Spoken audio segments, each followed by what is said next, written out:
Olá e bem-vindo a mais uma aula de otimização em Julia.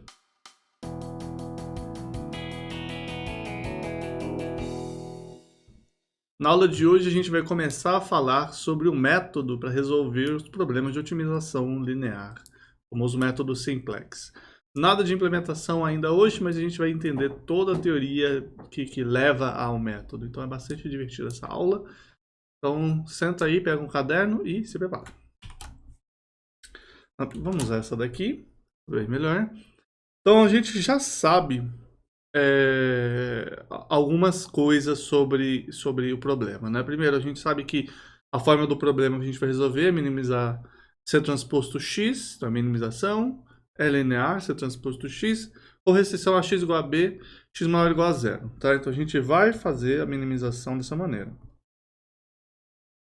Além disso, toda vez que eu for visualizar, ou quase toda vez que eu for visualizar, eu vou fazer outro problema, que não é esse, que é o problema AX menor ou igual a B, ou maior ou igual a B, tanto faz, certo? E eu vou transformar esse problema no problema de cima, colocando variáveis de folga ou de excesso. Tá? Então eu vou visualizar isso daqui no X pertencente ao R2. Toda vez a gente vai fazer isso. Por quê? Porque a gente consegue olhar facilmente para o gráfico em duas dimensões e falar se está dentro de um ponto factível, se está num vértice, se não está. E olhando para o caso AX igual a B, X maior ou igual a zero, a gente consegue interpretar mais ou menos essas coisas de base e solução no caso geral também. Então é uma situação de ganha-ganha. Fica um pouco confuso, porque é como se você tivesse vários eixos n-dimensional numa imagem 2D, mas é só você ir com o fluxo, ok? Então, beleza, vamos lá. Vamos trabalhar primeiro com uma definição básica. A nossa definição básica de direção factível. Essa definição você já viu em cálculo, em otimização não linear, se você tiver feito. Então, uma direção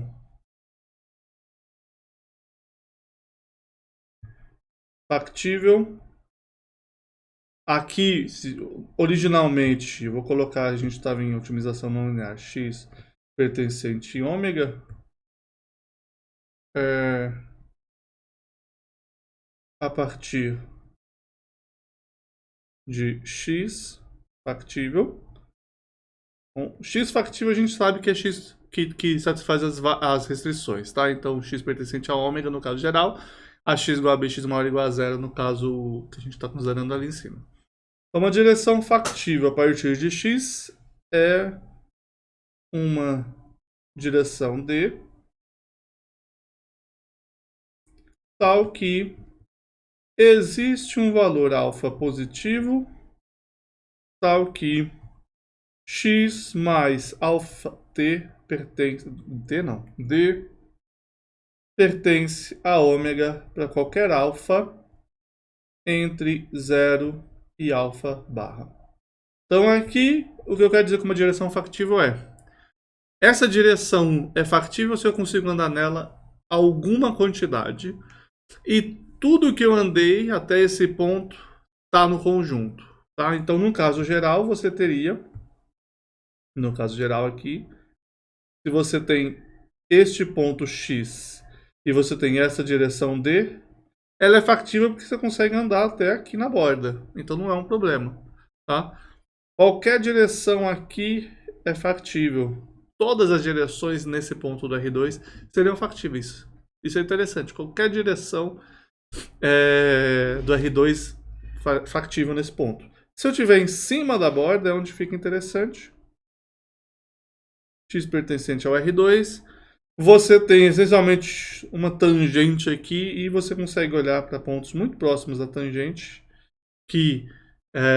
direções muito próximas da tangente que são factíveis, mas você tem direções que não são, como essa direção aqui.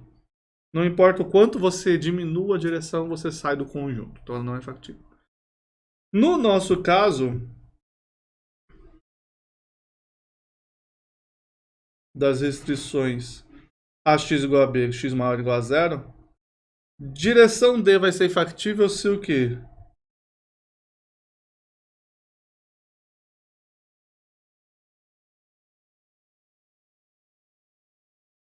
Vai ser factível se você consegue andar a x mais alfa d igual a b para algum alfa entre 0 e um valor finito, e x mais alfa d maior ou igual a 0.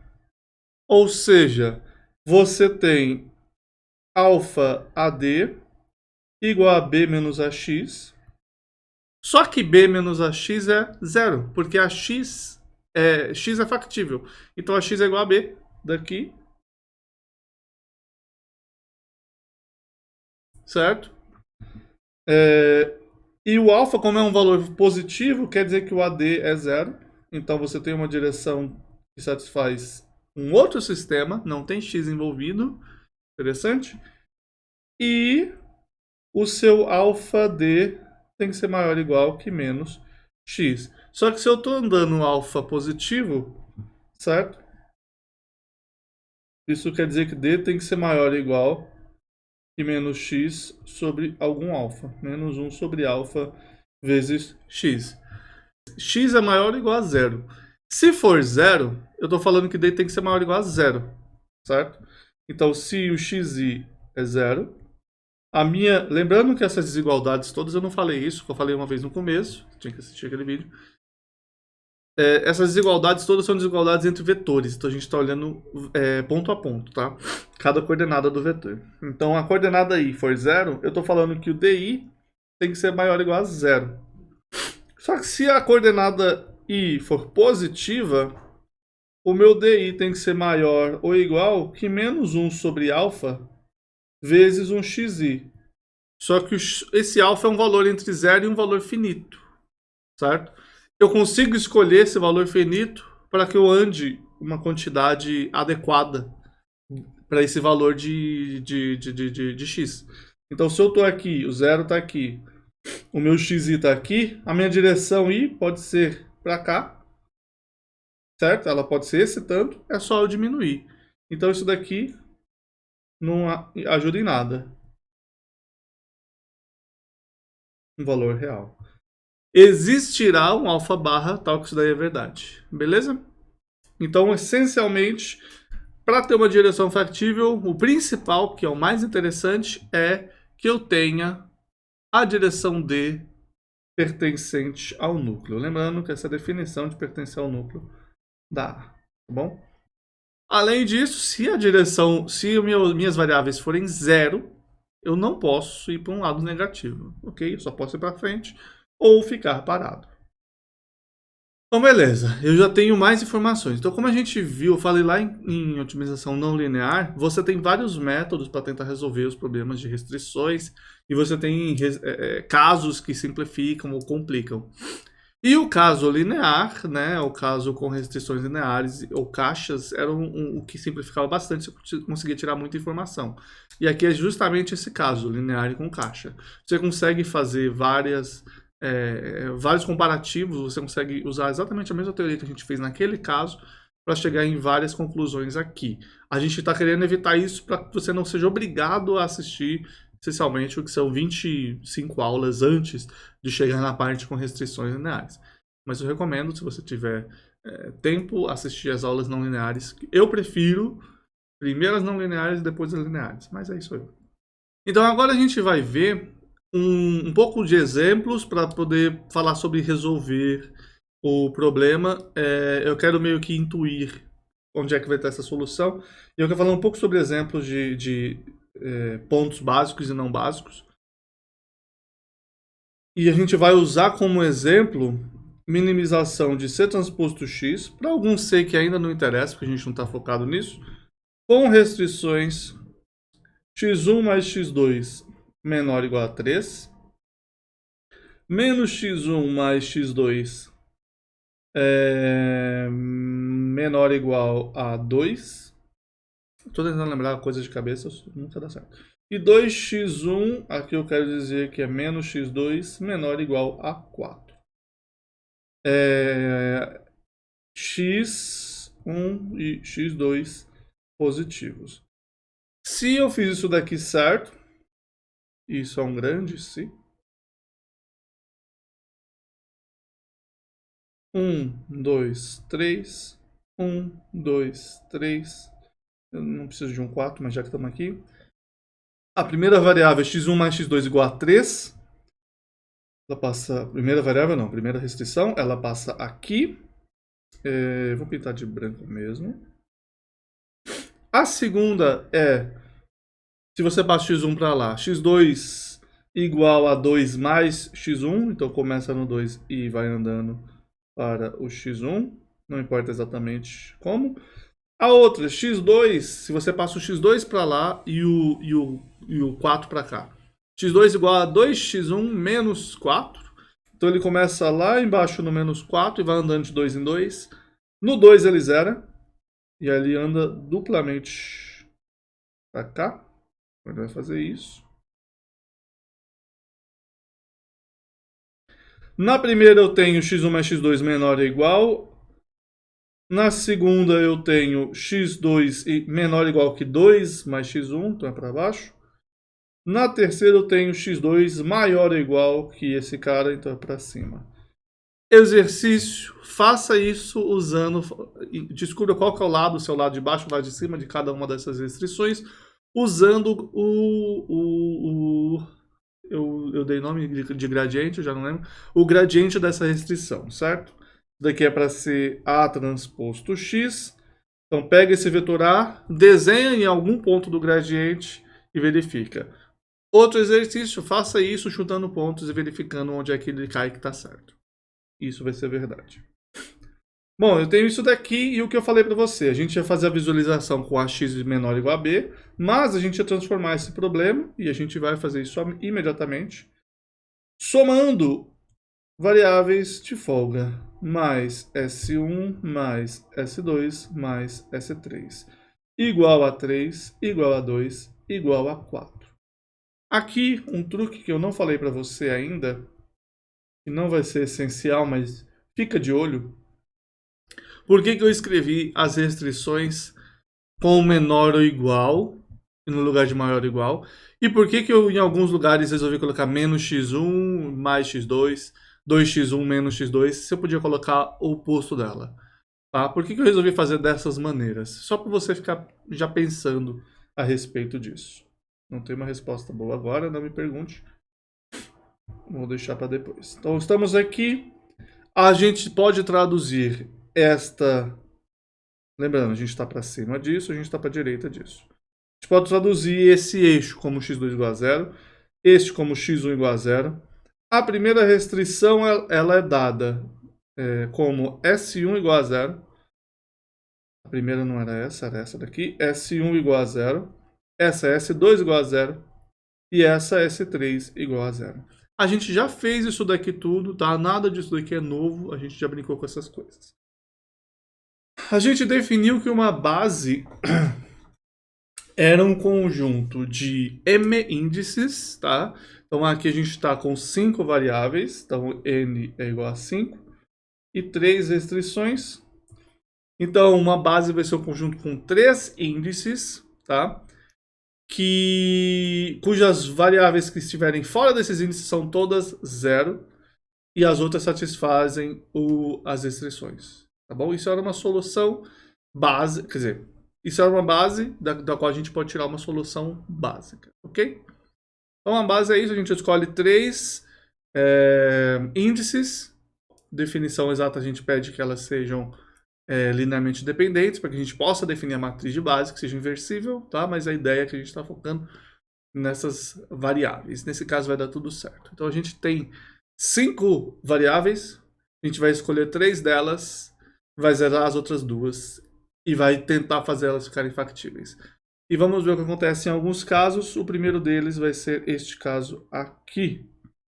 Este caso aqui, nosso x, eu vou colocar um 1 em cima, tá bom? O nosso x1, ele é um vetor de 5 posições. Eu sei 2. 0, 0. Eu tenho outras 3 para saber.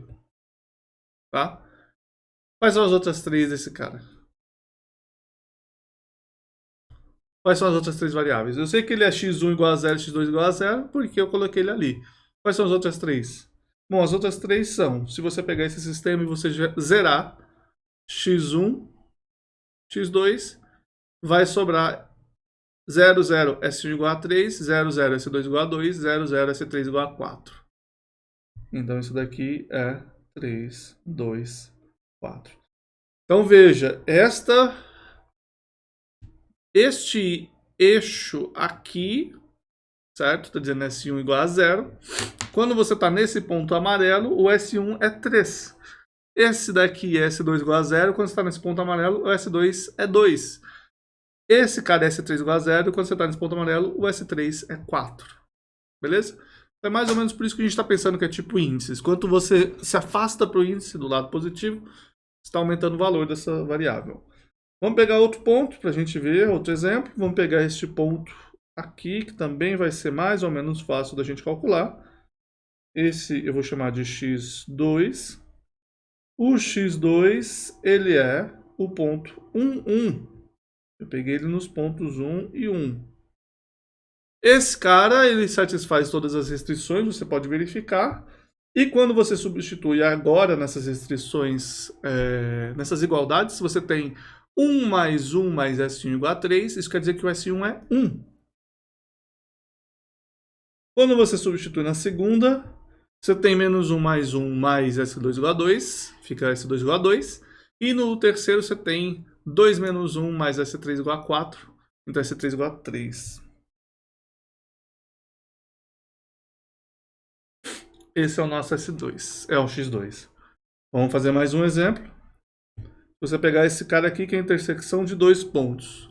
Onde é que ele está? Eu não tenho certeza. Na verdade, a gente sabe que é bem simples, mas não tenho certeza onde ele está. Mas eu consigo achar ele de duas maneiras. Vamos achar ele de duas maneiras.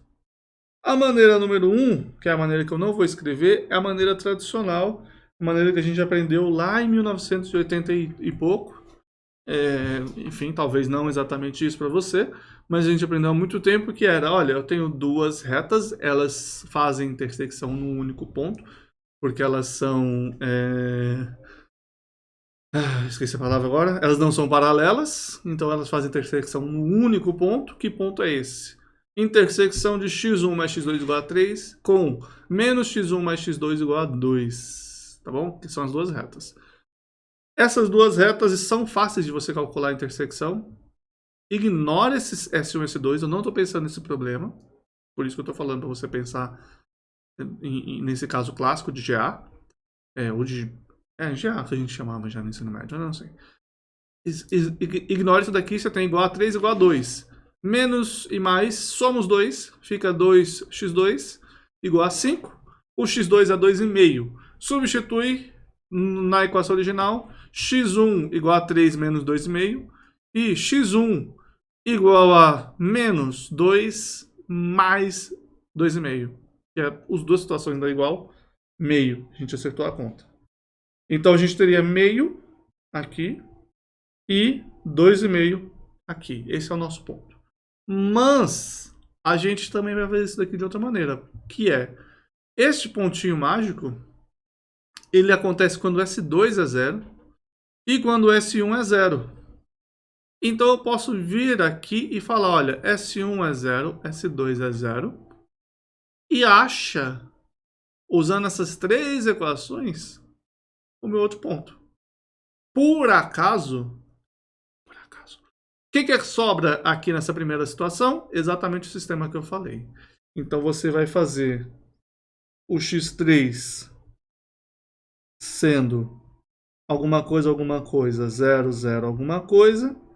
Você resolve o sistema x1 mais x2 menos x1 mais x2, 2x1 menos x2 mais s3 igual a 3, igual a 2, igual a 4. Resolve esse sistema, você encontra x1 igual a 2,5. Estou pensando se a gente quer usar fração. Eu quero usar fração. Na verdade, o x1 é meio, o x2 é 2,5, 5 sobre 2. E o S3, a gente vai ter 2 vezes menos uma vez, então é 2 menos 5 sobre 2. 2 menos 5 é menos 3, certo? Menos 3 sobre 2. Joga para o outro lado, S3 vai ficar 4. Era menos, fica mais 3 sobre 2. E fica 8 mais 3, 11 sobre 2. Se eu não errei a conta, que é uma tradição minha errar a conta. Se você não me conhece, bem-vindo. Ok? Então, essa daqui é a nossa maneira tradicional. Tradicional não, essa daqui é a nossa maneira mais linear. Qual é a palavra? Mais otimização linear de calcular, usando base, certo? Usando toda essa definição que a gente falou até agora. Dá a mesma solução e você tem o S3, que obviamente se você não tivesse, você ia ter que substituir, beleza? Então esse ponto é quando S1 e S2 é 0, certo? Também vale. Beleza? Todos eles você pode fazer a mesma coisa. Você tem aí a questão de se elas são bases ou não. Eu vou fazer só mais um deles, vou colocar em vermelho, por que não? Que é este ponto aqui, que é interessante. Este ponto acontece quando x2 é igual a 0 e quando S1 é igual a 0. Então, se você substituir esse x4, isso aqui é um x4. Se você substituir esse x4, você está falando do ponto onde tem um x1, o S2 é 0, tem um S1, na verdade é o S1 ali, né? Isso. Tem um S1 igual a 0, tem S2 e S3. E quando você substitui 0 nas três equações, você fica com x1 mais nada.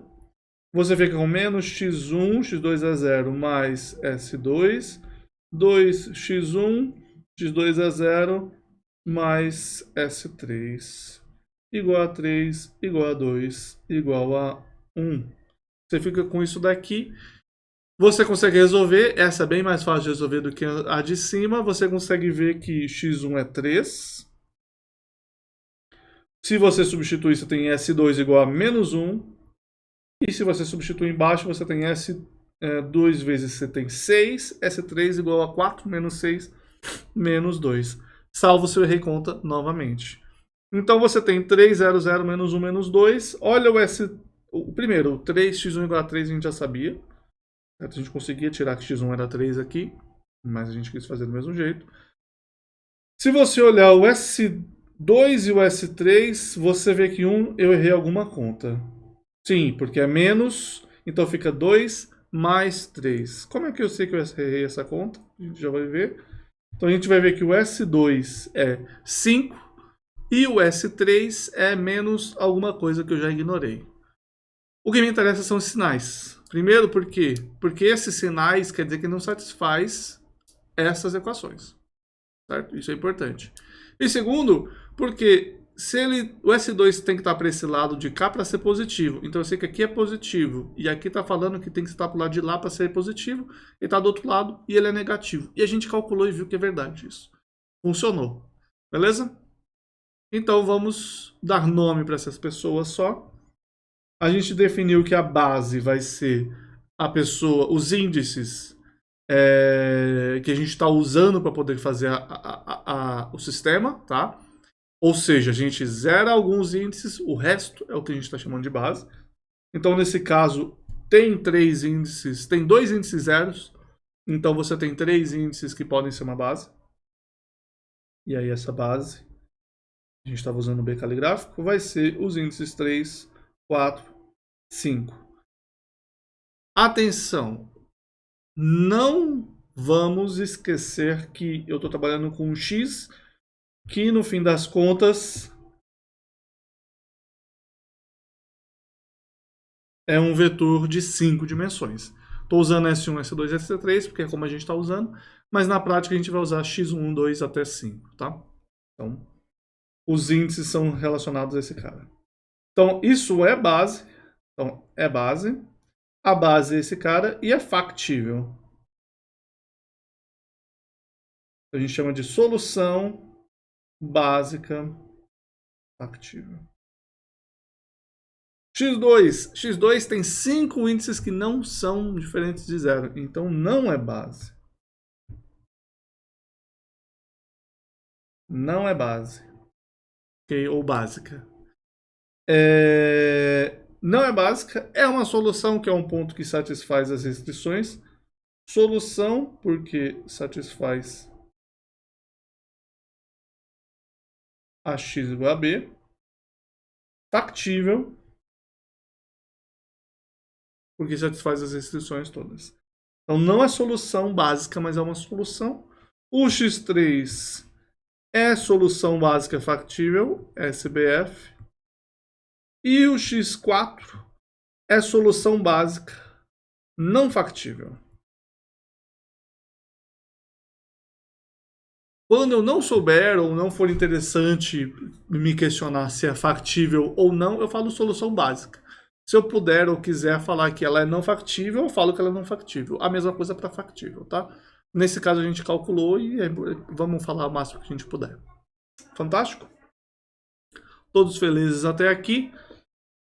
Vamos falar sobre como que eu resolveria esse problema olhando para o teorema que a gente colocou na última aula, tá?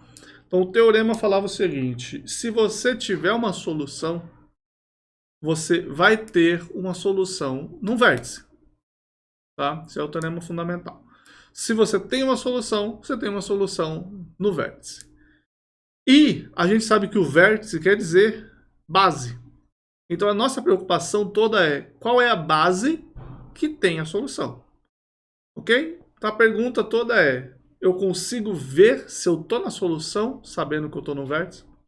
Eu consigo olhar para um ponto X e saber se eu estou numa base. Eu consigo olhar para um ponto X e saber se eu estou factível. E sabendo que eu estou numa base e sabendo que eu estou factível, eu estou numa solução básica factível, eu sou um candidato à solução. Então a minha pergunta é: como é que eu faço? Como é que eu descubro que eu sou um candidato à solução? Essa é a nossa pergunta. Vamos fazer isso daí agora. Então olha só, eu fiz um pequeno corte para desenhar, tá? Porque eu preciso concentrar para desenhar. Esse é o mesmo desenho, é o mesmo problema que a gente estava antes, tá? O problema, eu vou até escrever aqui o problema do lado. Eita, esqueci de voltar o tamanho da caneta. Minimizar alguma coisa que eu vou escrever dessa vez, sujeito a, eu vou dar um zoom para escrever bem pequeno, x1 mais x2 mais s1, vamos escrever x3 já, igual a 3, menos x1 mais x2 mais x4 igual a 2, 2x1 menos x2 mais x5 igual a 4. E o meu problema original só tem x1 e x2, então obviamente eu não vou colocar nenhuma variável que dependa de nenhuma, não vou colocar na função objetivo nada que dependa de x3, x4, x5, tá? Não existe, não faria sentido isso daqui, porque a gente está usando variáveis originais do problema. Se eu começo um problema em duas dimensões falando de x3, eu sou louco, não faz sentido. Então, esse é um problema que vai ter só duas variáveis. E como ele tem duas variáveis, eu consigo fazer as curvas de nível dele. Você não lembra das curvas de nível, não está confiante que você consegue fazer, visualizar elas, volte para o nossa aula básica sobre as curvas de níveis lá.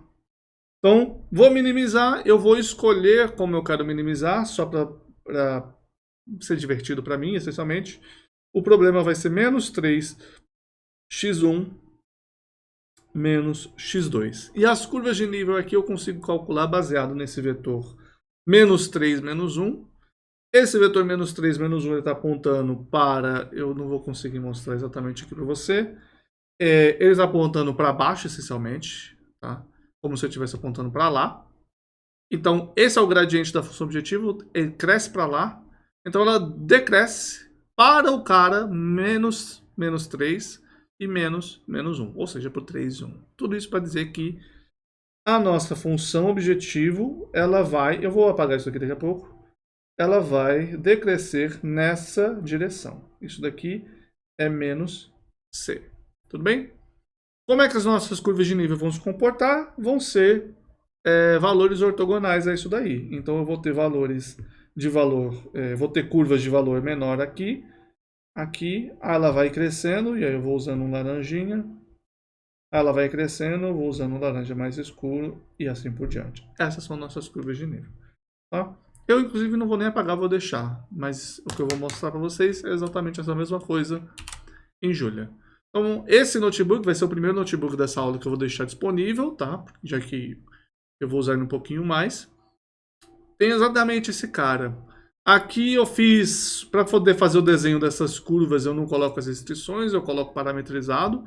Mas aqui você tem a curva de nível C1 vezes X, C2 vezes Y, que é X1, X2. Menos 3, menos 1, tá? Então, essas são as curvas de nível. Aqui vale, nesse ponto exatamente, minha função objetiva vale 0, porque é 0, 0. E ela vai diminuindo de valor, diminuindo de valor, diminuindo de valor. Se você conhece curvas de nível, você sabe que a solução, o menor ponto nesse conjunto, vai estar neste vértice. Então, a gente sabe visualmente que a solução está nesse vértice. Tá? Inclusive, uma das maneiras de você resolver esse problema graficamente em 2 dimensões é você pegar uma régua, você primeiro desenha a sua função, o seu gradiente, o menos gradiente, se você quiser. Você coloca a régua ortogonal a ele e você vai empurrando essa régua para a direção que decresce o valor de função objetivo. Se estiver minimizando, ou que cresce, se estiver maximizando, até você chegar no último ponto do conjunto, tá? Então é como se você fosse empurrando aqui, todo o conjunto está pro lado de lá da régua, você vai empurrando, empurrando, empurrando, empurrando. Eventualmente, o único ponto do conjunto que sobra dentro da régua é esse aqui, ok? Quantas vezes aparece problema em 2 dimensões para você fazer isso? Na vida, 0 vezes, tá? A tendência é não aparecer muito, não. Mas tá aí, esse é o nosso cara. Eu não desenhei, não escrevi a matriz A. Quando a gente precisar, eu vou escrever isso daqui tudo do zero, não se preocupe, tá? Só para desenhar mesmo. Então vamos voltar. Estou aqui, eu quero falar sobre a solução. Eu sei porque a gente viu que a solução está nesse vértice aqui. Tá? Inclusive eu passei esse cara exatamente por cima, mas pode ter sido sorte. Pode ser que não passe e eu só tenha desenhado tudo errado. Eu vou começar do ponto mais fácil de eu chutar, que vai ser um ponto solução básica factível, que é esse ponto aqui, tá? Vou começar nele. Ele é o ponto 0, 0, 3, 2, 4. Certo? Esse é o nosso ponto, esse é o ponto que a gente vai começar. E aqui a gente vai eventualmente estar trabalhando com iterações, tá? Esse aqui é o primeiro ponto, esse é o ponto onde eu começo. Então a gente vai estar falando de x0. Esse 0 em cima está vindo essencialmente de falar que ele é um candidato, ele é o 0º candidato. A gente começa no 0 porque a gente não fez trabalho nenhum para chegar nele, tá? A gente poderia começar no 1, não ia fazer diferença nenhuma na matemática. A gente começa no 0 tradicionalmente. Essa é a nossa solução básica factível inicial, tá? Solução básica factível inicial. Como que você chegou nele? Tá? Por enquanto, a gente vai acreditar que eu sei chegar nele. Esse é outro problema que a gente vai resolver depois. Cheguei nele, minha pergunta toda é: ele é solução? Certo? Essa é a grande pergunta que eu quero resolver agora. Ele é solução? Como é que eu verifico se ele é solução? Usando apenas, e aqui que é a parte importante, usando apenas as informações que eu tenho sem visual. Usando C transposto X, AX igual a B, X maior ou igual a 0, sem nenhuma informação visual, como é que eu verifico se esse cara é solução? Beleza? Então, esse é um bom momento, se você tiver feito otimização não linear, de você pausar e tentar resolver esse problema, porque é um problema de otimização. Ok? Ok? Deve ter dado tempo de você pausar. Se você fez isso, eu agradeço. Você pensa a respeito. Vamos falar sobre isso. Como é que eu vou descobrir ele sem pensar em otimização não linear? Se você fez otimização não linear, você provavelmente já recebeu bastante informação divertida. Um dia eu vou fazer a relação, mas não vai ser hoje. Vamos lá. Eu não sei, a priori, se eu estou na solução ou não. O que eu consigo ver é, se eu andar para outro ponto, se eu andar para outro lugar, eu melhoro ou pioro o valor de função objetiva? E essa que é a grande questão. Eu saio de onde eu estou, vou para outro lugar e vejo se eu melhoro ou se eu pioro. Ok? É isso. Eu vou sair desse ponto e vou ir para outro. A questão é a seguinte, se eu estou no algoritmo, eu vou sair desse ponto e eu for para outro. Esse outro ponto, se ele não for uma solução básica, como é que eu descubro daí se ele vai ser um minimizador? E mais, e se ele for um minimizador, ele é interessante para mim? Eu gostaria de achar o vértice, porque o vértice é um ponto importante. Então seria mais interessante se eu achasse esse vértice. Então, se eu estou numa solução básica factível, me interessa sair desse ponto e ir para outra solução básica factível. Então, eu estou nesse vértice. Eu quero ir para outro vértice. Tá? É isso. Olhando para esse contorno cinza que eu criei, você vê que tem dois candidatos de vértice que eu posso ir sem fazer saltos, tá? Sem pular de uma vez. Eu poderia muito bem seguir direto essa linha vermelha, essa seta vermelha, e pular direto de um vértice para o outro. Tá? Isso foi uma sorte gigantesca de eu ter chutado essa direção menos C que caiu ali. Pode ser só visual, inclusive. O que seria mais garantido é, se eu andar em cima dessa aresta, eventualmente eu vou bater em outro vértice. Então eu saio de um vértice, ando na aresta, bato em outro vértice. E se eu tivesse em 3 dimensões? Eu estou em 3 dimensões agora. Imagina que você tem um poliedro. Pega um vértice dele, certo? Você pode andar para dentro do vértice, para dentro do poliedro. Você pode andar em cima da face e você pode andar em cima da aresta. Qual deles te dá uma chance maior de você chegar no vértice? A aresta. Você anda em cima da aresta desse poliedro. Não tenho nenhum simples aqui. Sempre que eu preciso de um dado, eu não tenho, ele perde para mim. Bom, mas paciência. Você anda em cima da aresta desse poliedro e ele vai, com certeza, bater em outro vértice. Certo? Se você lembra que eu falei na última aula, você pode estar falando assim, mas pode ser que ele vá para o infinito. Tá bom, mas por enquanto não pensa nesse caso. Só pensa que está tudo contido, limitado e vai ter um vértice. Então você está aqui, se você seguir a aresta, ele vai bater no vértice. Se você for pela face, pelo meio da face, pode ser que você não bata num vértice, você vai bater em outra aresta. Tá? Se você for pela direção C, menos C, você vai bater em um lugar que pode ser que não seja um vértice. Você vai ter que descobrir como é que você continua andando nessa direção. Aqui eu encontrei a direção C, ela está indo para esse ponto. E se eu tivesse aqui em cima, a direção C está falando, vai para lá. Ela não é mais uma direção factível. Então eu preciso falar, qual que é a direção factível que vai me levar para um ponto bom? Então seguir a direção C é interessante agora, mas no caso geral não. Seguir a direção C e seu projeto na aresta. Parabéns, a gente falou do método do gradiente projetado. Ok? Método do gradiente projetado, volta lá, aula 20, sei lá quanto. É um método para resolver esse tipo de problema. Tá bom? Só que ele é mais caro do que o método que a gente vai fazer agora. A gente vai fazer um método que é uma versão mais barata do que ele. Mas é essencialmente essa mesma ideia. Tá? Sem mais delongas, estou no ponto, quero ir para outro ponto. Se eu tenho vértice para ir, tá? É um poliedro convexo. Se eu não estou na solução, eu consigo achar um outro vértice próximo dele que vai ser melhor, porque é linear essencialmente, tá? Se você conseguisse, digamos assim, andar desse vértice, ele não é solução, mas todos os lugares que você vai também não são melhores, ele é tudo pior, você estaria com um poliedro para dentro. Isso não acontece, tá? Ele é tudo convexo. Então a gente com certeza tem essa situação de que ou eu vou andar para cima, vamos colocar assim, ou eu estou na solução, então eu vou colocar essa, eu não sei se eu escrevi esse teorema da outra vez, ou proposição, certo? Que é ou o x é solução, ou a solução básica factível é ótima, lembrando que a gente está falando de solução ótima, ou existe um vértice adjacente, seguindo uma aresta,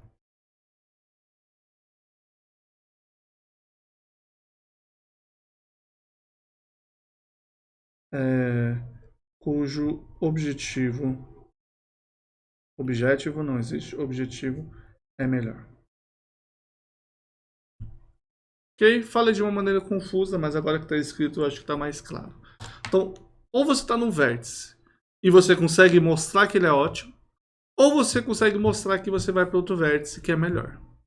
E aqui eu falei vértice seguindo uma aresta. Como é que você fala de seguir uma aresta? E a questão toda é nessa definição de base. Se você está numa base, vale que você tem algumas variáveis zero. Todas as que são não básicas. Isso é verdade para o seu caso atual, para a sua solução básica factível atual. Isso é verdade para todos os outros vértices que são solução básicas factíveis também. Ok? Existem alguns desses vértices que vão ser adjacentes porque você vai estar mudando exatamente uma pessoa do conjunto básico para o não básico. Tá? E isso é mais ou menos fácil de ver porque o que é uma aresta nesse nosso caso? Uma aresta é quando você solta uma das restrições de xi igual a zero e você anda para o outro lado. Então, neste ponto, eu tenho x1 e x2 igual a zero. Se eu soltar a condição x1 igual a zero, que é isso daqui, x2 igual a zero continua valendo. Mas se eu soltar isso, me sobra todo esse caminho aqui que eu posso continuar andando. Eventualmente, se eu continuar andando, eu saio do x maior igual a zero. Então, o máximo que eu posso andar até aqui. E esse novo ponto é S3, que é o nosso x5, igual a zero. Então, eu saio de uma condição xi igual a zero, ando para outra xj igual a zero. Beleza? Essa é toda a ideia do nosso método, okay? Da nossa estratégia de fazer a demonstração de que vai funcionar. E aí a pergunta que ainda não resolvemos é: mas como que eu verifico se eu estou na solução ou não? Bom, se essa proposição é verdadeira, e ela é, se eu não tiver nenhum vértice adjacente que é melhor, a solução básica factível é ótima. Então vamos falar sobre isso.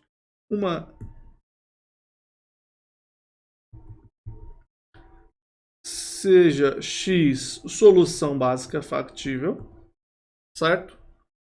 D é uma direção de mudança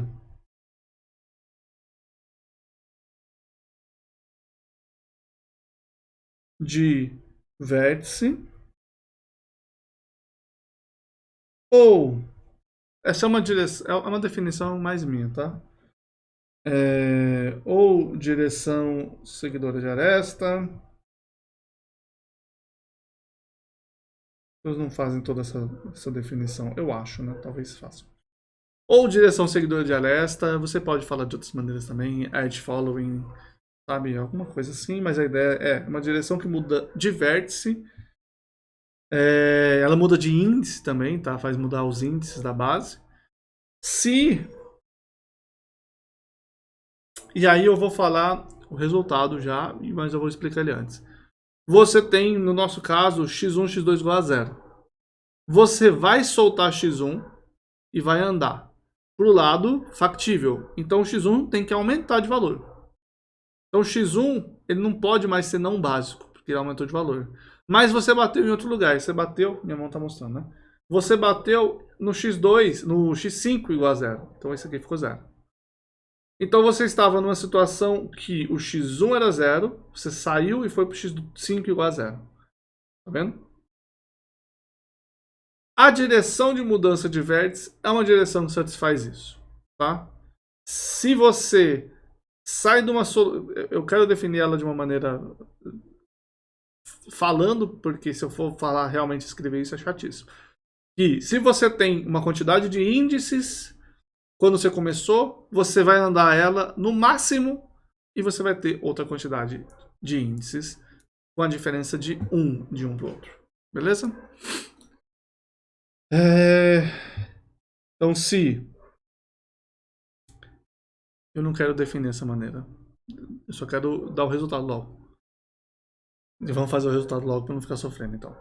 Então, se eu tenho x1, x2 igual a 0, x3, x4, x5, eu tenho que fazer o x1 aumentar, o meu x5 vai para 0, tá?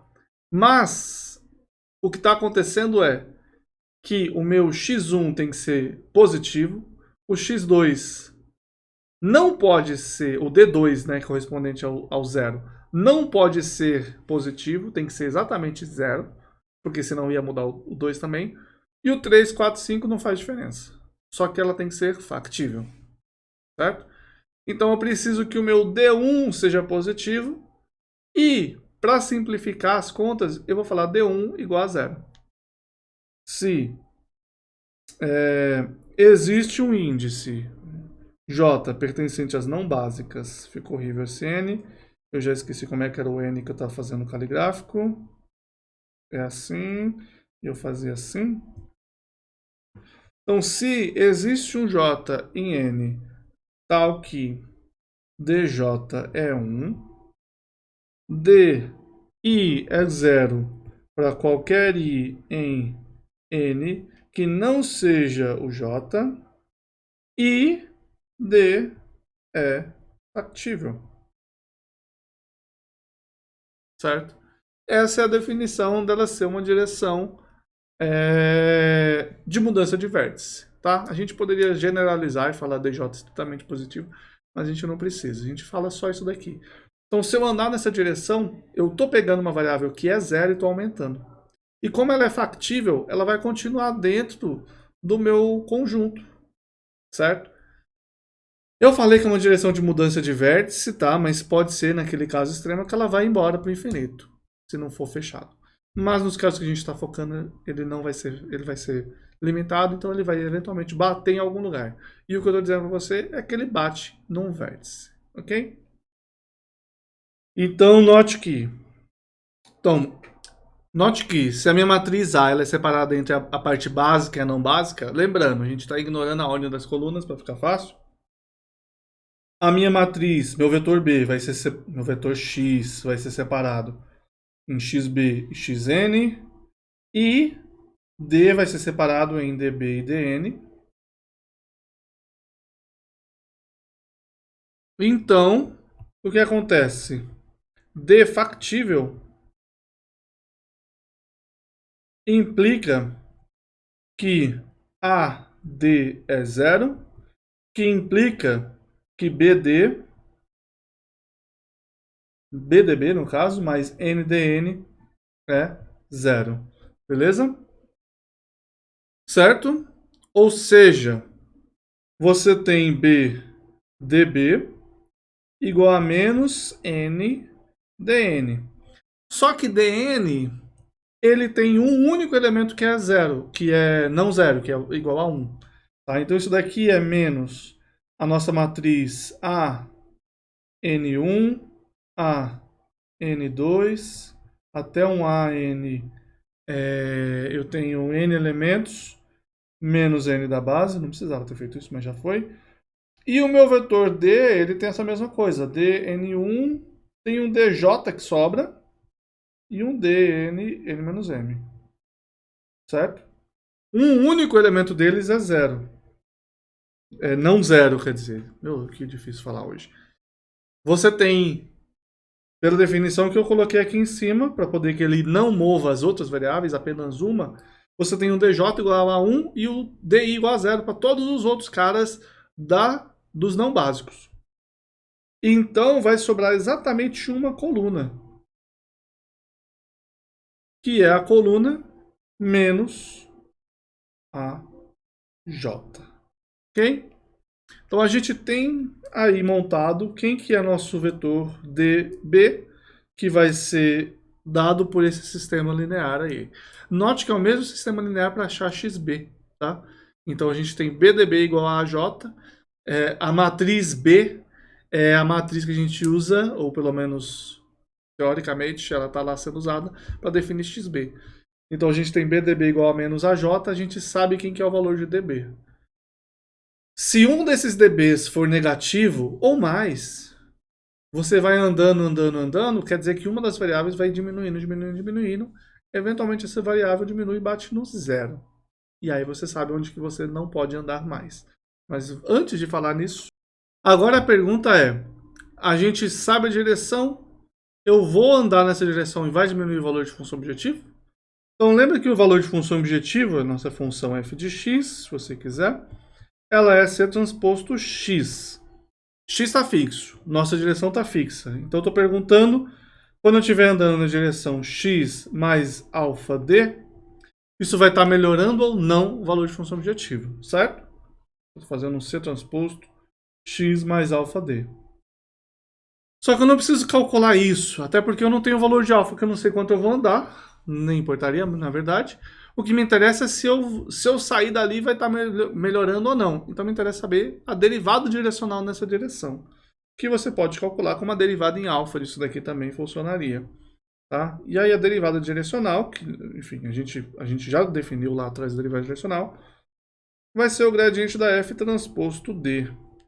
Se você derivar em alfa, você vai ver que é a mesma coisa. Derivada direcional, gradiente é c e d é d. Exatamente isso, é exatamente o d. Então a minha pergunta é essa, esse c transposto d é negativo ou não? Se ele for negativo, quer dizer que ele está descendo o valor de função. Se ele não for, quer dizer que ele não está descendo. Vamos abrir um pouquinho mais. Então isso daqui é CB transposto DB mais CN transposto DN. Novamente, vamos só escrever, vai, o CB transposto DB é menos B inversa AJ. Atenção, atenção, atenção. Este menos B inversa aí é só teórico. A gente não vai ficar colocando inversa aleatoriamente, tá? Por enquanto, pensa que é menos B inversa. E o DN só tem uma única pessoa que é não zero, que é o DJ.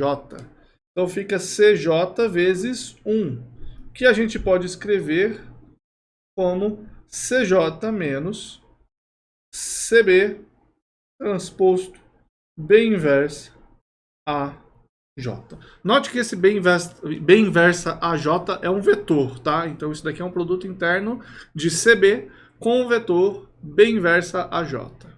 Apesar de não ficar muito claro que isso é isso, isso é isso. Esse cara é essencial porque ele está me falando para a direção que sai da variável x1, da restrição x1 igual a zero, a direção que sai de x1 igual a zero e aumenta o valor de x1, se vai diminuir ou não. Ela é extremamente importante. Ela está falando, olha, o índice 1 tem que aumentar. É isso que essa coisa está dizendo. Ela não falou nada sobre quem que vai para zero, mas ela falou quem que vai aumentar de zero, quem sai de zero. Quem que sai das não básicas, quem que entra nas básicas. É essa variável aí, tá? Se for negativa. Então, essa pessoa é extremamente importante. Ela é tão importante que normalmente ela vem com um nome atrelado. Definição, custo reduzido da variável J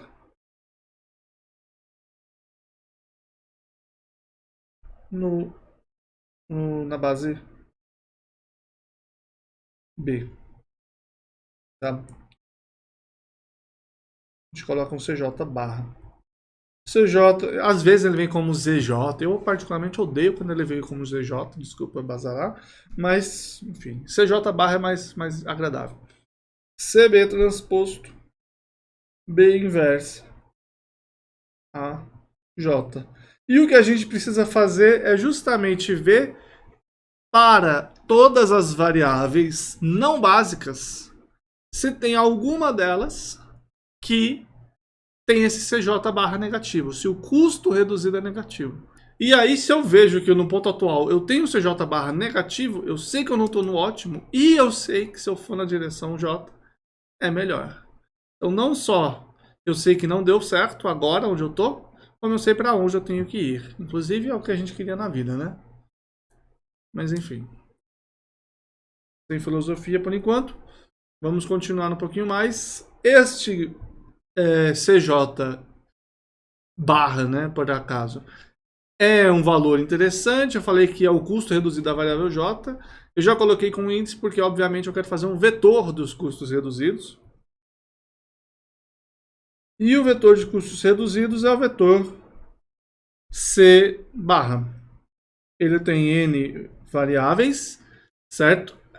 A priori, você não precisa das N, você pode olhar só para C barra as não básicas, mas enfim, você pode definir ele com N variáveis, o seu C barra, e ele é dado justamente por C. Na verdade, eu não preciso redefinir, porque já está definido em cima, que cada uma delas é o custo reduzido daquela variável J.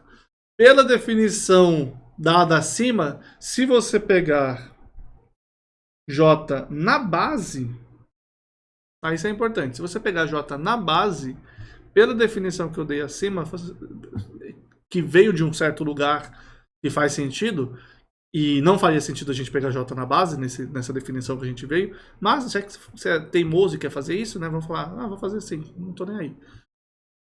Vou pegar J na base, o que acontece com CJ barra? CJ barra vira CJ menos CB transposto, B inverso, AJ, que é a mesma coisa. Só que AJ é uma das colunas da B. Então isso daqui está na coluna B. Então aqui eu tenho B, vou escrever assim para cima. Coluna, eu vou dar um nome aqui qualquer para não me confundir, não me atrapalhar depois. L.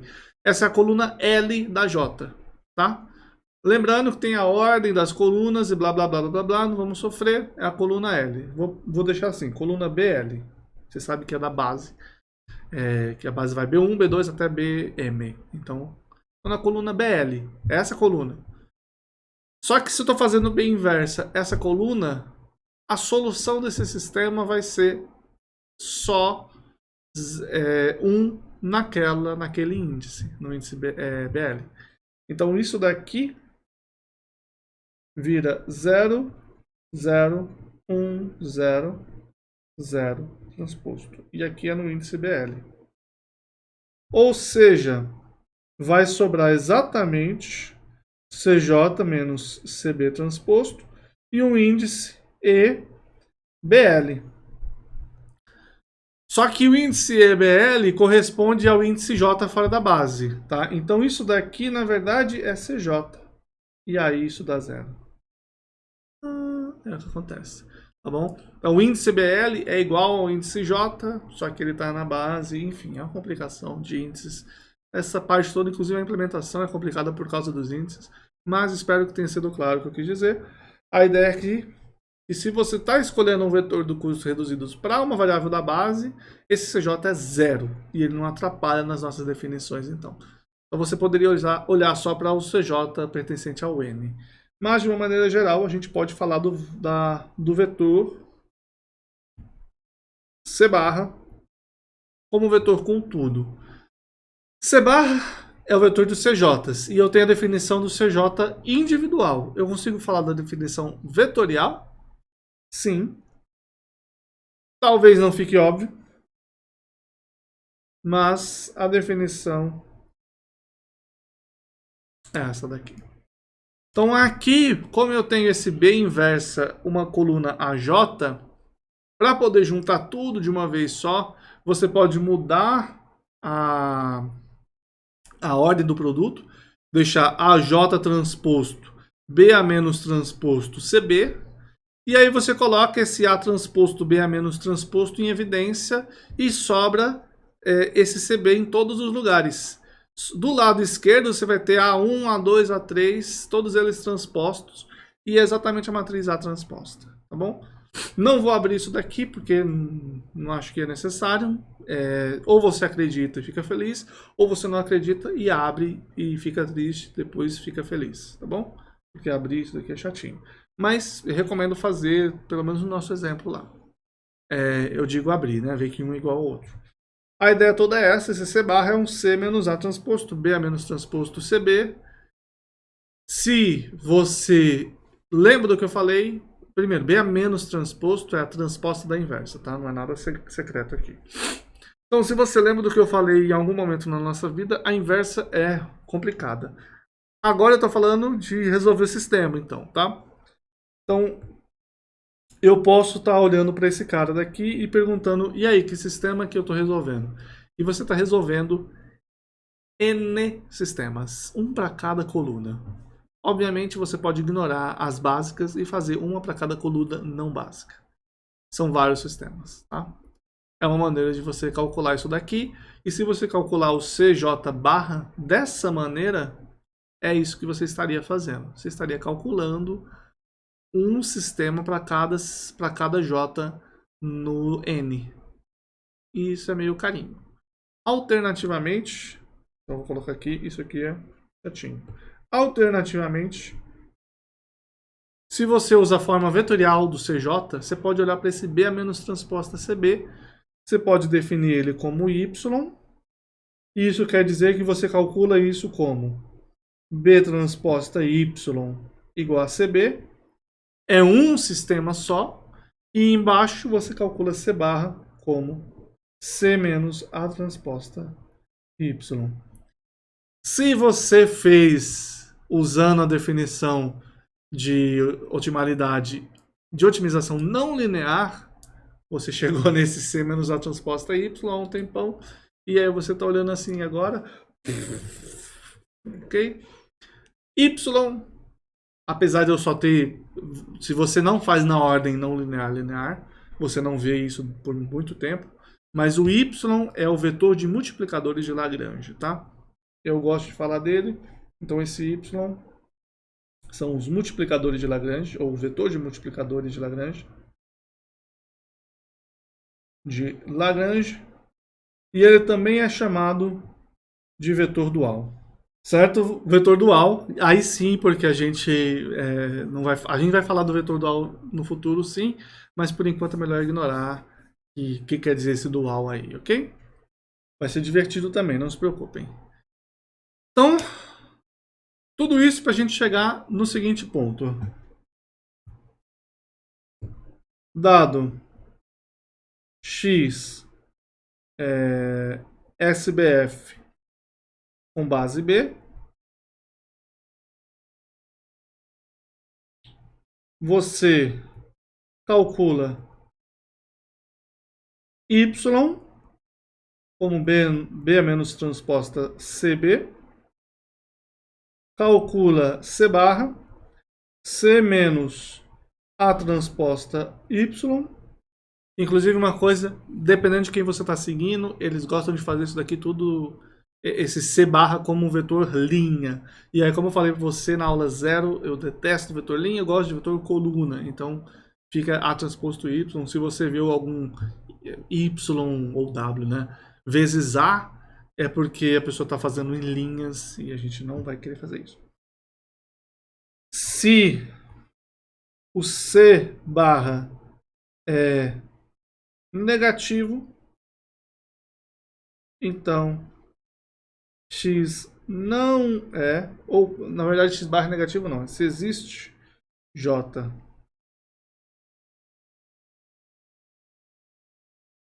C barra negativo, então X não é ótimo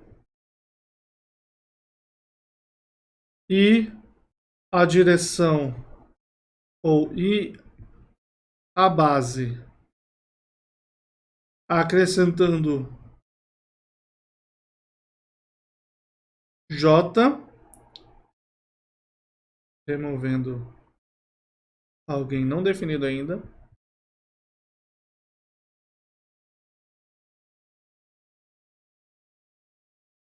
é melhor.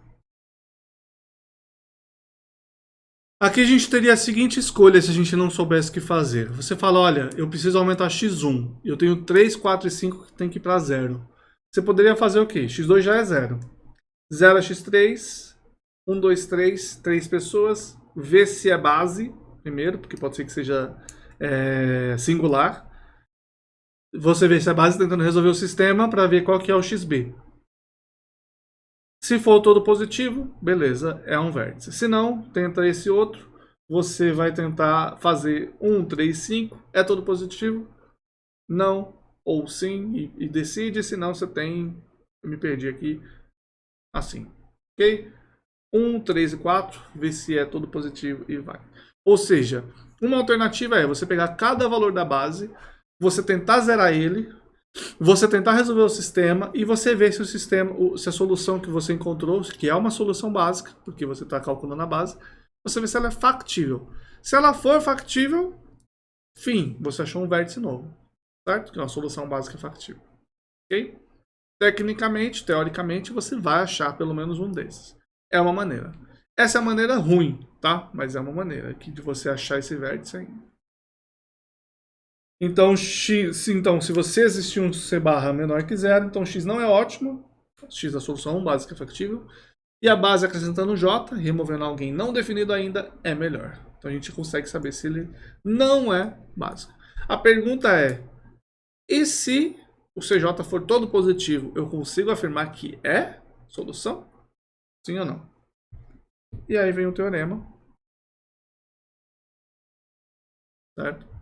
O teorema é essencialmente seja x SBF com base B, solução básica factível, ou seja, vértice, e C barra vetor de custo reduzido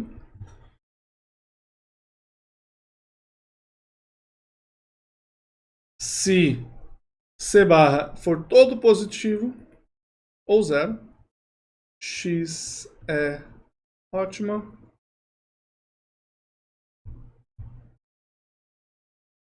se x é ótimo e não degenerado,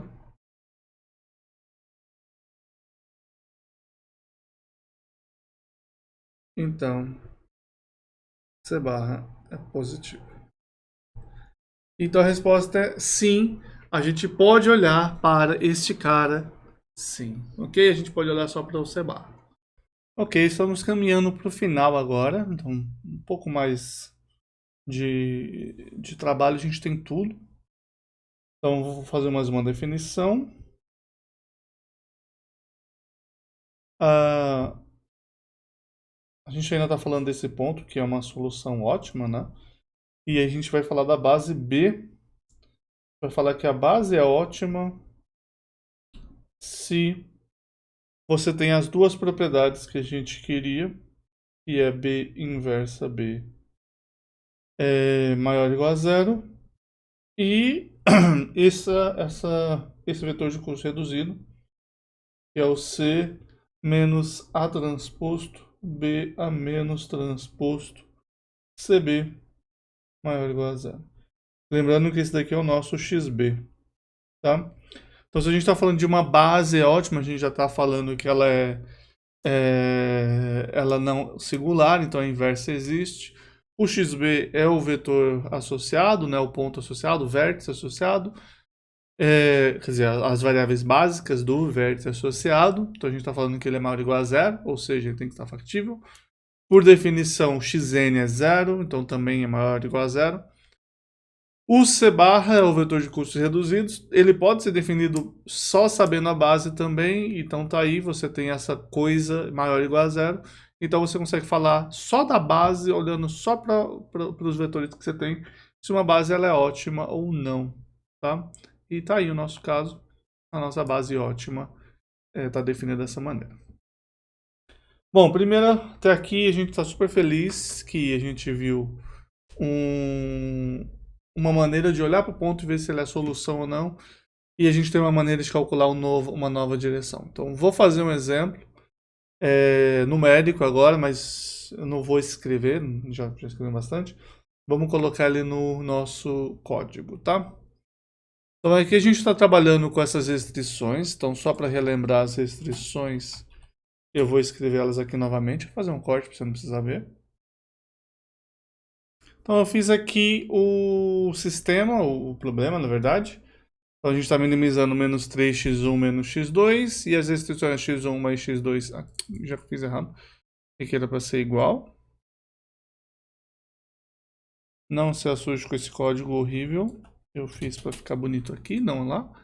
Então, eu coloquei o x3, x4, x5, do jeito que a gente tinha escrito. Tá? E aqui é para ser a mesma coisa do que o que a gente tinha antes, tá? Se você olhar aqui em cima e o que está aqui embaixo, é para dar na mesma coisa. A não ser que eu copiei errado. Então, o que a gente vai fazer aqui agora é o seguinte. Eu vou pegar esse sistema e eu vou fazer algumas bases e vou calcular os custos reduzidos e ver se a solução é a solução ótima. Então, para isso, eu vou precisar da matriz A, que é a matriz desse sistema aí. E a matriz A é 1, 1, 0, 0, menos 1, 1, 0, 1, 2, menos 1, 0, 0, 1. Essa é a matriz A. E o vetor B é o vetor 3, 2, 4. Então, fantástico. O A, B, C, o vetor C, menos 3, menos 1, 0, 0, 0. Pronto, eu tenho ABC, tá? Se eu precisar desenhar de novo, tá aqui, eu vou querer daqui a pouco. E de alguma aula de Julia que a gente fez no passado, você deve saber como que a gente trabalha com acesso a índices das matrizes, tá? Então aqui eu vou deixar isso definido. Se eu quiser definir que eu tenho uma base, tá? Os índices da base, eu não vou fazer um B caligráfico aqui porque eu não tenho essa, né? Meu Deus, dá trabalho. Então se eu quiser os índices da base, eu vou colocar, por exemplo, na base inicial, onde eu tinha o ponto 0, 0. A minha base era 3, 4 e 5, que eram os outros 3 pontos. Então, se eu colocar essa base 3, 4, 5, minha matriz B da base, ela é a matriz A, pegando as colunas 3, 4, 5, mas as linhas são todas. Então, são todas as linhas e as colunas 1, 3, 4, 5. O meu X, ele a priori, ele é B inversa, tá? Vou escrever só vezes B. Na prática, né, você vai fazer um B barra B. Note que se a gente fosse fazer de verdade, a gente ia ter o X de outra maneira, mas enfim, aqui é só para mostrar. E esse é o XB. Então aqui eu tô falando, esse é o X inteiro, não é verdade, é só o XB. Tá? Então o que a gente pode fazer é, eu crio um X vazio, e eu digo que o XB, que é o que corresponde a esses índices, é o B barra B. Tá bom? Não é o algoritmo isso daqui, a gente só está preenchendo as coisas. Então mostra se está tudo certo, e é para estar, o nosso X, né? 00324. E funciona, então tá aí, beleza? Ok, esse é o X, aí eu preciso calcular agora... eu não vou precisar do CB explicitamente, não vou precisar do N, eu não preciso. Vamos calcular as pessoas que eu preciso. Eu preciso do C barra. Então, C barra... isso, olha que bonito. É o C menos A transposto vezes... Vou escrever de novo explicitamente para a gente arrumar. B inversa vezes CB. Tá? Então eu preciso disso, mas a gente já viu que esse cara inteiro eu vou chamar de Y. Então Y é isso. Inclusive B a menos transposta. Tinha esquecido disso.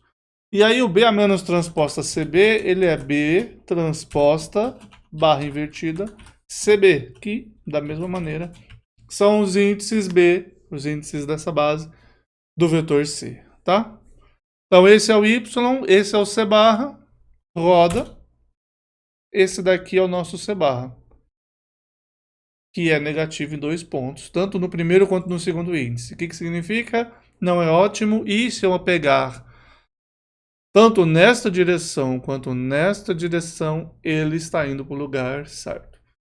Por último, o que a gente vai querer fazer também, só para poder mostrar quem que é a direção ótima. Então a direção ótima não, né? Qual que é a direção que a gente quer seguir?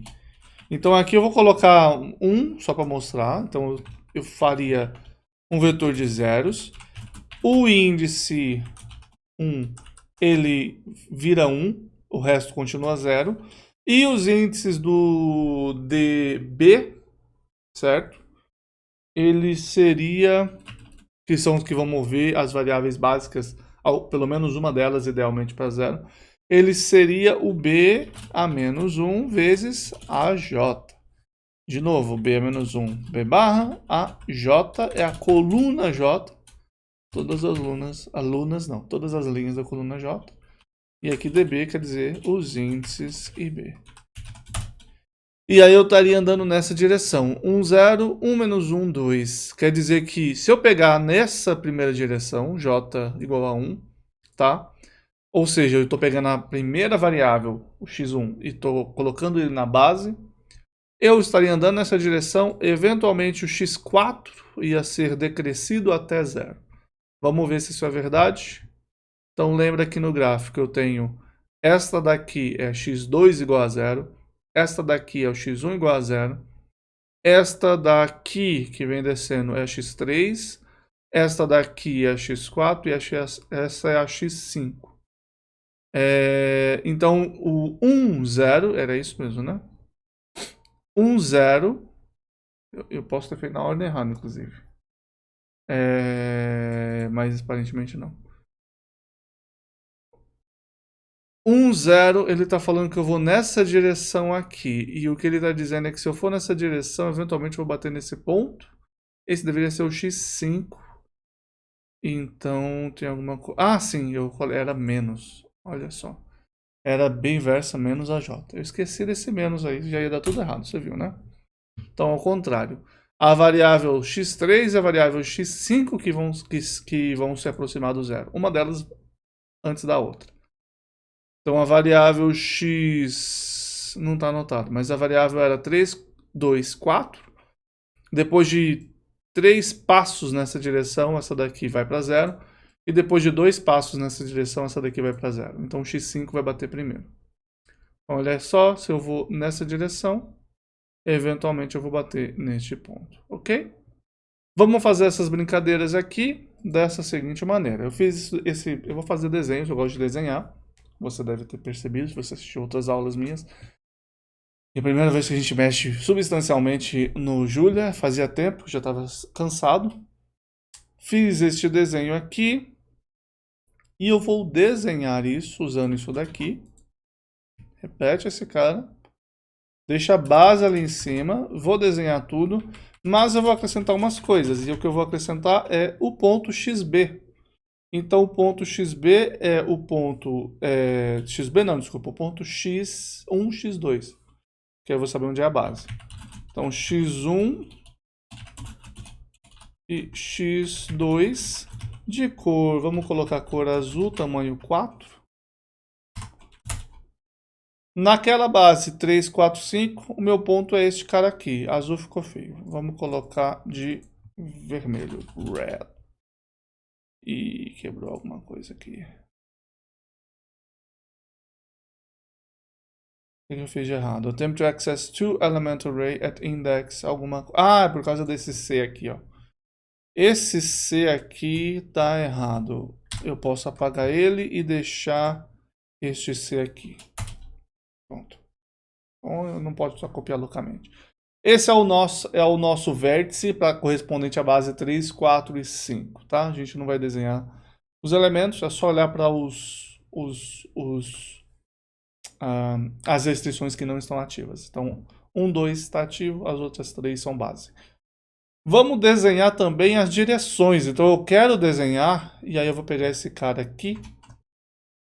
Eu quero desenhar a direção que é decréscimo para esse ponto. As direções que vão para vértice nesse ponto. E eu vou desenhar só o x1 e x2 de novo. Só que o que eu posso fazer é o seguinte. Eu posso olhar todos os vetores para o qual o meu D é negativo. Então, só para mostrar que isso funciona, eu tenho aqui embaixo o D. E eu vou pedir find all D negativo. Isso vai me dar os índices 3 e 5. Então, eu vou fazer um for para cada J nesse find all de negativo,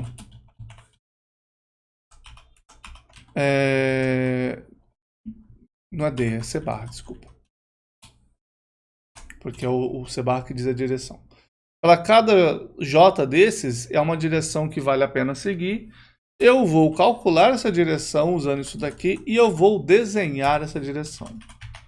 Então, começo no ponto x1 e vou para o ponto x1 mais d1. Note que apesar de todos esses índices ali, a hora de desenhar, eu uso só os índices 1 e 2, porque tudo aquilo que a gente falou no começo dessa aula. Cor vermelha mesmo e flecha. Não precisa da flecha, mas vamos lá. Então está aí. Essas são as direções. Tá meio feio, mas tá bom. Vamos colocar talvez line width 2 para ser mais visível. Ok? Então tá aí. Neste ponto, essa direção e essa direção me levam a pontos melhores. Ok? Sobe na base. Então, outra base que eu podia ter é eu considerar, por exemplo, 1, 4 e 5. Escolhi aleatoriamente 1, 4 e 5. 1, 4 e 5 é essa primeira pessoa aqui, aparentemente, que é o x2 igual a 0. Então, fica o 2 e o 3. Isso, estou me perdendo isso. 1, 4 e 5 quer dizer que 2 e 3 são iguais a 0. Então, x2 igual a 0 e o x3 igual a 0 é esse ponto aqui. Aqui, nenhuma direção está melhorando. Mas, o problema é que ele não é factível, ele não está dentro desse conjunto. Outro exemplo, vamos olhar esse aqui de fora. Então, esse aqui corresponde a fazer o x1 igual a 0 e o próprio x3 igual a 0. Então, a base é 2, 4, 5. Vamos olhar o 2, 4, 5. Olha o 2, 4, 5.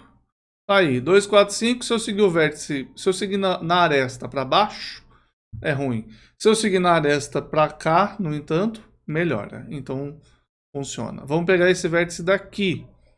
Esse continua sendo x1 igual a 0 e é o x4 igual a 0. Então, sobra 1, 3 e 5. Então, 1, 3 e 5. Pera. Aconteceu alguma coisa.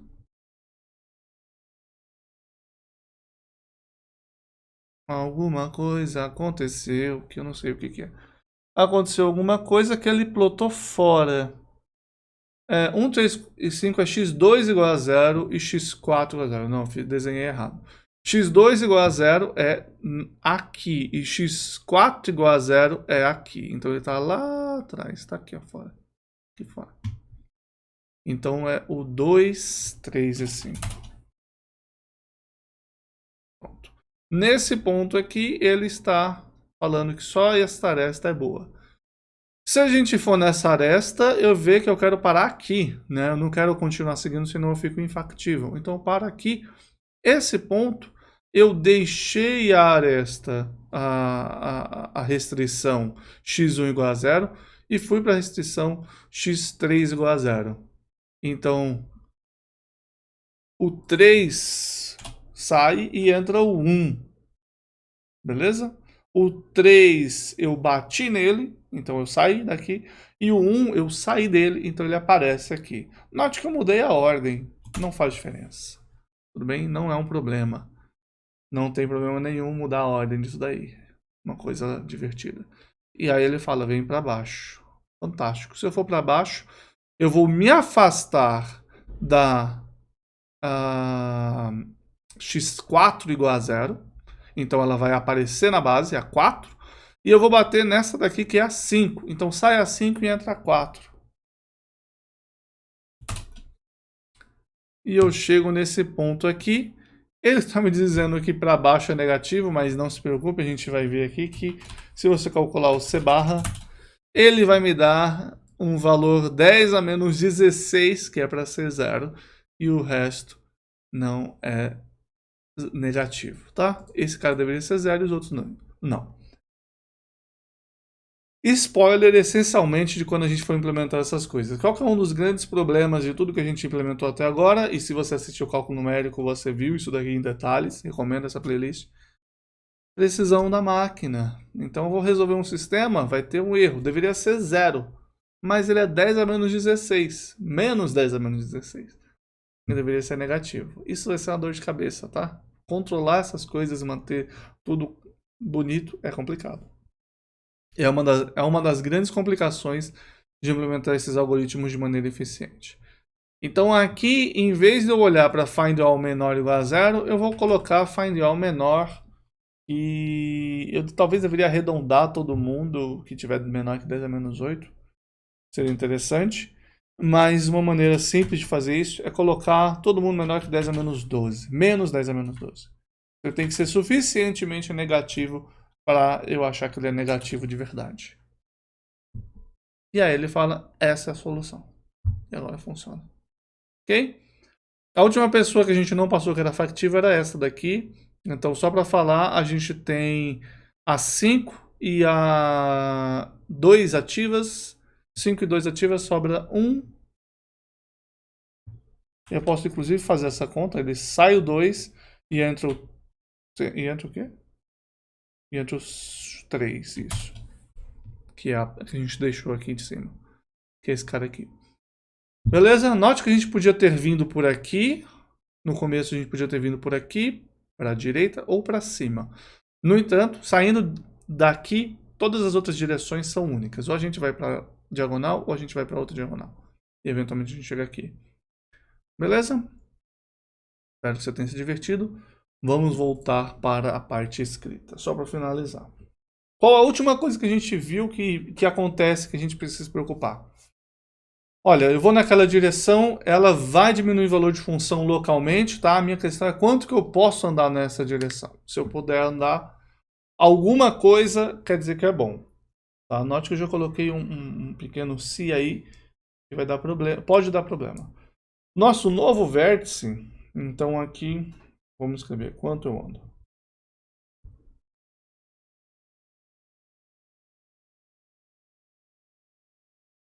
Então aqui a minha pergunta é essa, x não é ótimo e d é tal que C transposto D é negativo. Ou seja, a direção de descida, a gente já fez toda essa conta daqui, uma daquelas direções de vértice. Quanto eu ando? Tá? O meu ponto novo que eu quero calcular é o x+, e ele é x mais alfa D. Tá? Aqui só para deixar claro, o AD é 0 e x mais alfa D é maior ou igual a 0, qualquer alfa, inclusive eu não preciso fazer isso aqui. E é factível. D a direção factível. Então minha nova direção é essa, x mais igual a x mais alfa D. Se é uma direção factível, no ponto de vista de ax igual a b, não preciso me preocupar sobre se a x mais é igual a b, tá bom? O que me preocupa é o x mais ser maior ou igual a 0. Então eu quero x mais maior ou igual a 0. Isso quer dizer que x mais alfa d tem que ser maior ou igual a 0. E a única pessoa que eu tenho controle nesse momento é o alfa, que é quanto eu vou andar. Então o alfa tem que ser maior ou igual que menos x, vamos colocar assim, alfa d tem que ser maior ou igual que menos x, e isso quer dizer que alfa di tem que ser maior ou igual que menos xi. Se você olhar, DI positivo, vou jogar alfa maior que as coisas, mas as coisas vão ficar negativas, não quer dizer nada. E você tem razão, porque você tem justamente a situação que se DI for maior que 0, isso quer dizer que seu alfa é maior ou igual que menos xi sobre DI, e isso daqui é negativo, então isso daqui só quer dizer que o alfa tem que ser positivo. E a gente já sabia disso, o alfa tem que ser positivo que eu estou andando para frente, não vou pegar uma direção de descida e andar para trás. Certo? O que acontece é, então isso aqui é nada de novo. Se o DI for negativo, no entanto, o meu alfa tem que ser menor ou igual, porque quando eu passo ele dividindo, muda o sinal da desigualdade, que menos xi sobre di. E como o xi é positivo, certo? Espero que ele seja positivo, pode ser que ele seja zero. Mas como o meu xi é positivo, o meu di é negativo, menos xi sobre di é positivo. Então isso daqui é realmente um limitante inferior. Então qual que é o máximo que eu posso andar? O máximo que eu posso andar é justamente o valor. Vou colocar um i. Tal que di é negativo. É o mínimo de menos xi sobre di. Para todo di negativo. É esse cara aí. Essa é a quantidade máxima que eu ando. Beleza? Esse daqui é chamado de teste da razão, tá? Só para ficar claro. Às vezes aparece teste da razão. Esse é o mesmo teste que a gente fez, inclusive, quando a gente fez gradiente projetado, ou era outro nome que a gente dava, não lembro, em otimização não linear. É a mesma coisa, eu estou indo numa direção e eu tenho uma parede, certo? Uma parede, dentro factível, fora não. Então a gente está falando de caixas. Eu tenho que parar nessa parede, essa é a conta, é a mesma conta. A diferença é que aqui é simplificado, que é x maior ou igual a zero. E lá era L menor ou igual a x menor ou igual a U. Tá? Na prática, em PL a gente vai trabalhar no L menor ou igual a x menor ou igual a U. Mas na hora de explicar tudo e implementar a versão básica, não, porque dá muito trabalho. E aí, só para finalizar, o que eu estou dizendo é que eu vou ter xb plus, sendo um xb mais esse alfa aí. Tá? Eu vou chamar isso daqui de θ, que é um valor que a gente vai andar, vezes esse dB. Se você quiser, você pode escrever ele por extenso, mas não vai na prática fazer isso. Esse θ é o valor B inversa a J. E você vai ter um xn, certo? E aqui eu posso ser específico. Você vai ter um xj mais, que é o cara que você está usando na direção, igual a xj mais θ vezes dj. E a gente viu lá atrás que, primeiro, o xj é um cara zero. Ele está fora da base, esse é um não básico. Só para relembrar. J pertence ao N, tá? Mais esse θ vezes o dj, que a gente escolheu também para que ele fosse 1, justamente para essa conta ficar simplificada. Então o xj novo é simplesmente esse θ. Todos os outros xi mais da base, desculpa, dos não básicos, eles são 0 e o d é 0. Eles continuam sendo 0. Ok? Definindo K como o índice tal que menos xk sobre dk é igual a θ, que pode ser que tenha mais de um, a gente escolhe um deles, o que você vai ter para o xk especificamente? Para xk plus, você vai ter o xk plus sendo xk menos o... Bom, vou colocar mais θ dk. Isso daqui é xk menos xk sobre dk vezes dk. E isso dá 0. Ou seja, a variável de índice k, ela zera. E a variável de índice j, ela deszera. Ok? Ela aumenta de valor. Você obrigatoriamente precisa ter na base as variáveis que não forem zero. Você precisa ter m variáveis, certo? Todas elas, nenhuma delas, não, vamos dizer assim, todas as que tiverem fora dela tem que ser zero.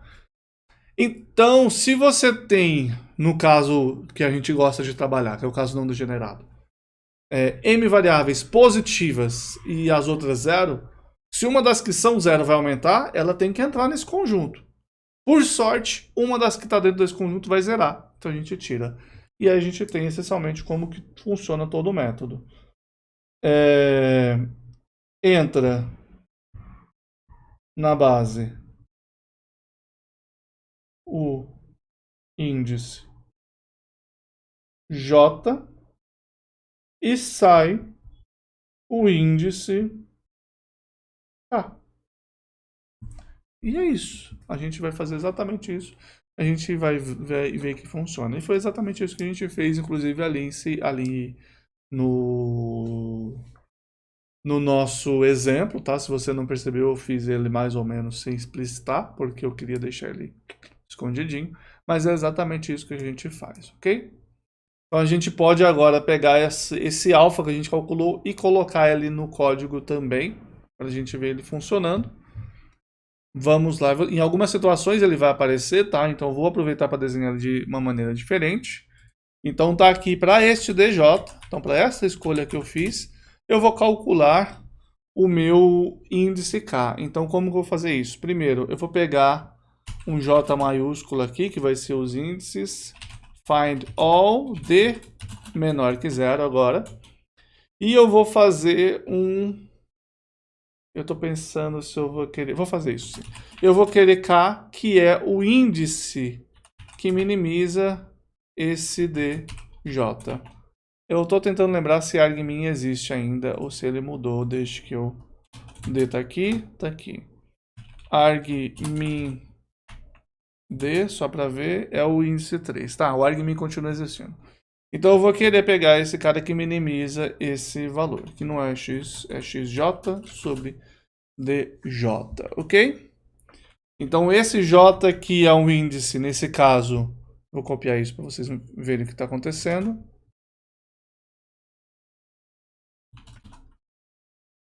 Esse j é um índice sobre as variáveis negativas, então quando eu faço xj,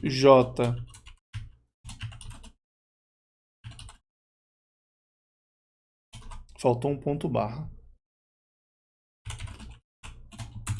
Quando eu faço xj, eu tenho as variáveis 1 e 4, o dj menos 1.5 e 0.5, e quando eu calculo essa razão, dá 0,66666 e 8. Então, qual que é o mínimo de menos xj dividido por dj? É 1. Só que 1 quer dizer o índice 3, isso que é importante lembrar. Esse índice 1 é sobre as variáveis que sobraram por quando eu selecionei j, que é a menor aqui. Então aqui, primeiro faltou um ponto. O meu k, no entanto, é jk. É o índice sobre as variáveis que sobraram. Então aqui é como se fosse j1, j2. E aí eu estou pegando aqui falando, é a variável j1. Aí eu falo, então eu quero ela em relação ao externo. Ok? Não vou precisar exatamente disso, mas é só para mostrar como é que a gente calcula. Depois a gente vai usar. E sim, a gente vai fazer esse xk por k para a gente poder calcular mais uma. A gente já tinha calculado uma, a gente vai calcular mais uma vez qual que é o máximo que eu ando. E agora sim eu vou fazer um pouquinho diferente.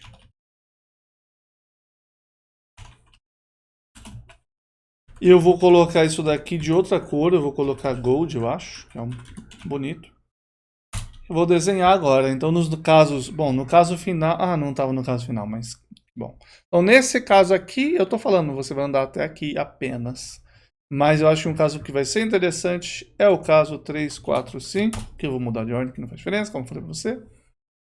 Ele fala, olha, minha direção é essa, mas eu vou andar mais nela. Eu não estou limitado, isso é uma coisa diferente de otimização não linear. Eu não estou limitado a andar 100% do passo. Eu ando mais, se necessário. Por quê? Porque é linear.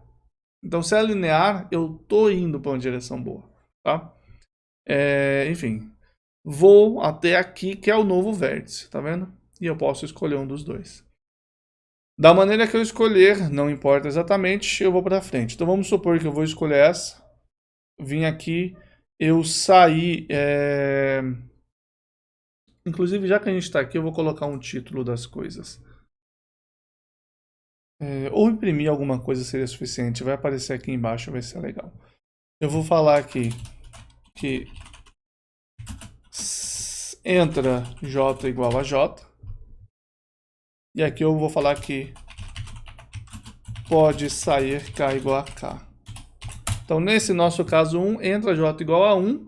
Pode sair K igual a 4 ou K igual a 5. Então, 4 ou 5. Então, a gente vai como colocar o 1, então, e vamos tirar o 4, por exemplo. Coloca o 1 e tira o 4. Então, ele vai falar para mim, olha, vai entrar agora o... Fiz errado.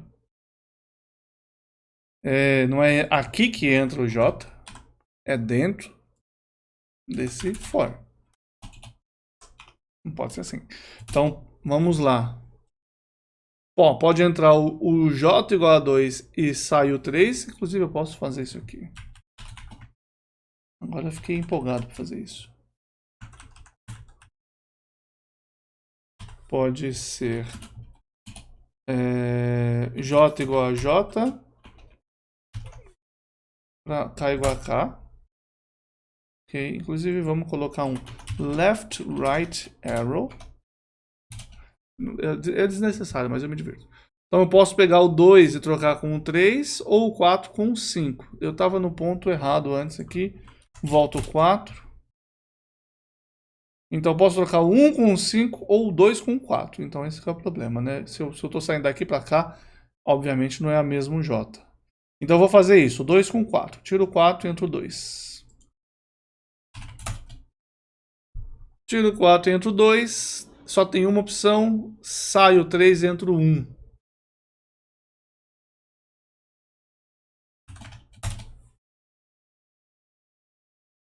Saio o 3 e entro o 1. Só tem uma opção. Saio o 4 e entro o 5.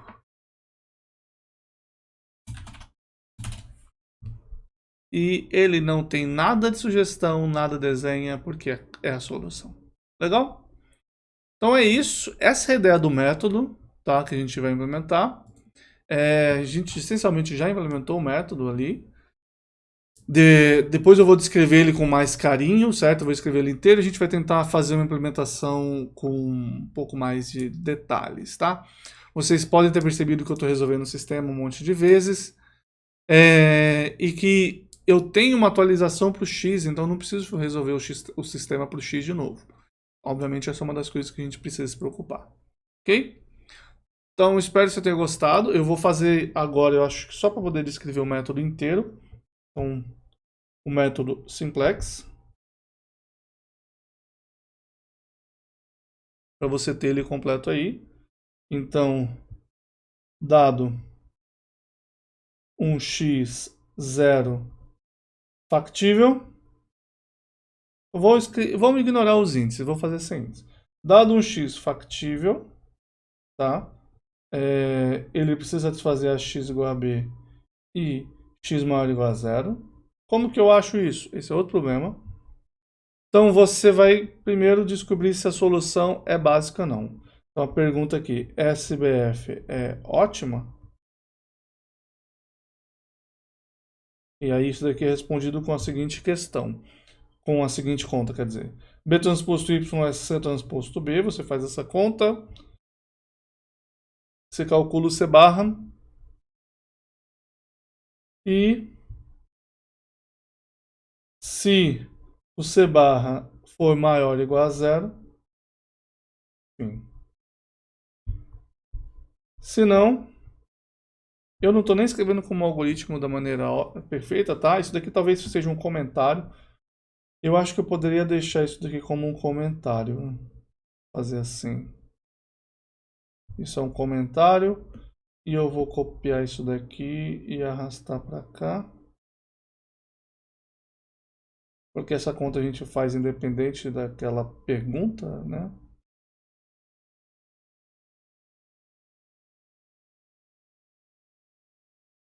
E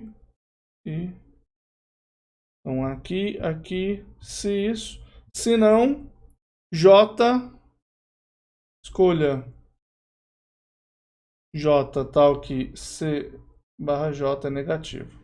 Então a gente já sabe que J vai entrar na base, tá? Vamos definir a direção D. Calcule D. Tal que DJ é 1, DB vai satisfazer BDB igual a J, e DI é 0 para o I no N que não seja J. Calculou a direção, você agora precisa descobrir quanto você anda. Então uma coisa que a gente não falou antes, mas é importante. E se eu não tiver nenhum D negativo? Bom, eu acho que na verdade eu falei antes, mas eu não falei agora. Se eu não tiver nenhum D negativo, o meu passo pode seguir embora, né? Eu posso andar para sempre. O meu θ que eu calculei seria infinito. Então eu tenho que se D for maior ou igual a zero, todo maior ou igual a zero, fim, que o problema é ilimitado.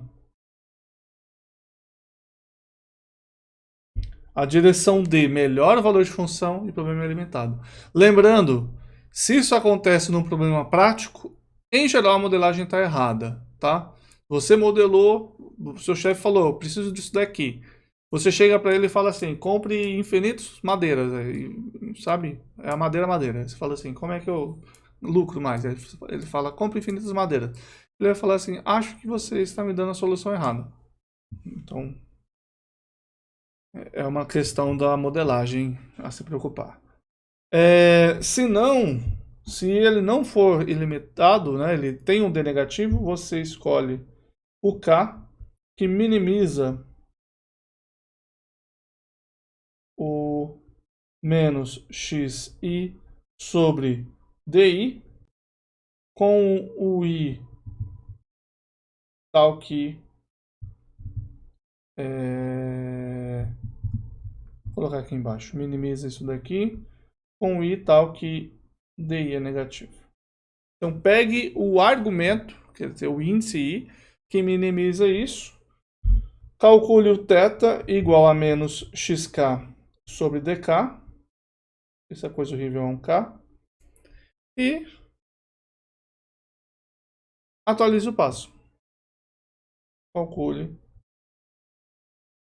x novo como x mais θd. É só isso, tá?